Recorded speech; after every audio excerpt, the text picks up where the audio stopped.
আসসালামু আলাইকুম এভরিওয়ান। চলে আসলাম আপনাদের মাঝে নতুন আরেকটি ডেইলি ব্লগ নিয়ে। আজকে আমাদের কি কি রান্না হলো সেটাই নিয়ে একটা ব্লগ ভিডিও আপনাদের সাথে শেয়ার করলাম। আশা করি সবার ভালো লাগবে। সবাই পুরো ভিডিওটি দেখবেন।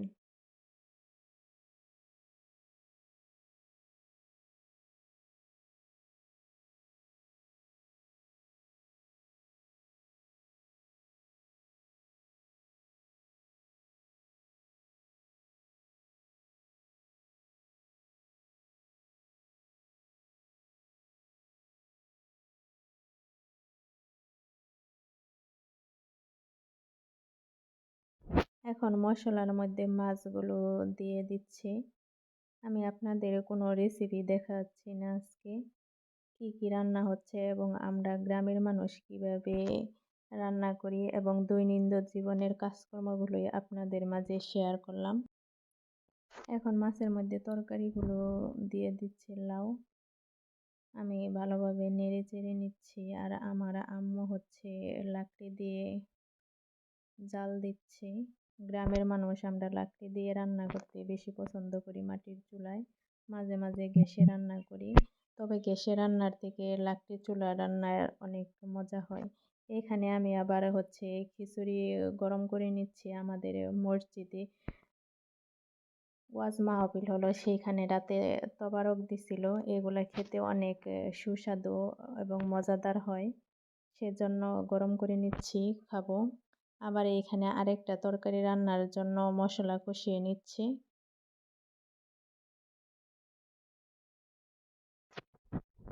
এখানে ছোট মাছ দিয়ে বেগুন দিয়ে রান্না হবে, সেজন্য মশলা কষিয়ে নিচ্ছি।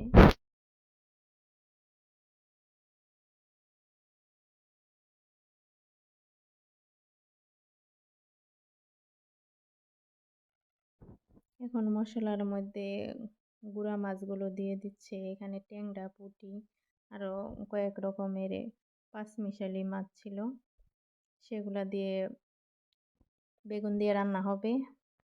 ছোট মাছ দিয়ে বেগুন দিয়ে রান্না করলে অনেক মজাদার হয়।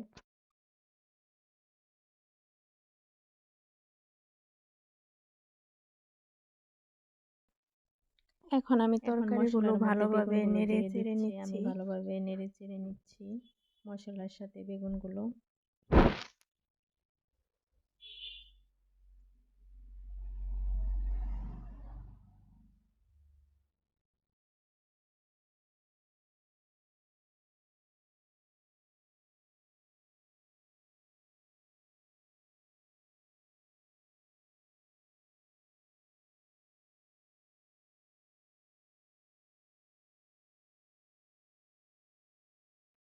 তরকারিতে পরিমাণ মতো সুরা দিয়ে ভালো করে নেড়ে দিচ্ছি। এখন বলক আসা পর্যন্ত অপেক্ষা করব। তরকারি হয়ে গেছে, মাশাআল্লাহ কত সুন্দর কালার আসছে, দেখেও লোভনীয় লাগছে আর খেতে অনেক সুস্বাদু হবে মনে হচ্ছে। আমার আম্মু লাউয়ের খোসা দিয়ে বাটা বানিয়ে নিয়েছিল। সবশেষে আমি খাওয়ার জন্য মাছ ভেজে নিলাম 3 পিস। আজকের ব্লগটি এই পর্যন্তই। আশা করি সবাই ভালো থাকবেন। আল্লাহ হাফিজ। ধন্যবাদ।